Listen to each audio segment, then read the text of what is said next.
I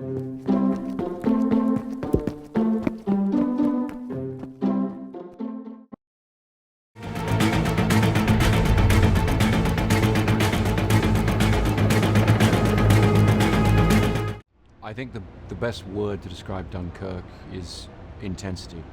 We want to give the audience the experience of being there. We want to put the audience on the beach there with the soldiers. We want to put them in the cockpit of a Spitfire in combat above the beach.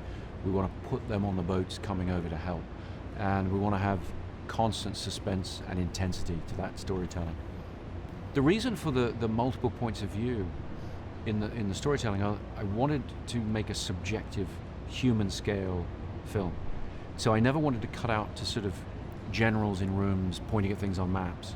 I wanted to always retain this human scale. And so what I needed to do was have different points of view that over the course of the film would build up a more complete picture of the events at Dunkirk, but still always retaining this subjectivity in the storytelling. There were a lot of physical difficulties with making the film. I mean, the weather, we were out there in the elements in great difficulties, trying to get the huge IMAX cameras up into airplanes, put them in the cockpit of a Spitfire was very challenging. I think for me, the most difficult sections were the Marine unit sections. We had one of the largest Marine units that's ever been assembled for any film, and we were out there on the water with dozens of boats at one time, trying to arrange them into the shot in particular. There were a lot of difficult elements to wrangle, but we had a great team, and we were able to really maximize those things and achieve a lot in camera with very little computer graphics, which is something that, as with Interstellar, I really strive to do, because I think that feeling of reality hopefully can give people a more profound journey on the film as they watch it.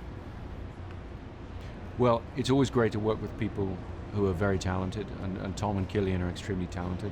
It's also fun to work with people that you've established a relationship with over the years, as I have with those guys.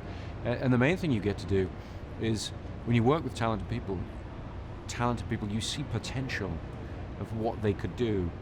And so you then want to do another project with them and challenge them in a direction that you think they're going to do really well at. And for both of them, their work in Dunkirk, I think, is very thrilling, and I'm very grateful to them for participating.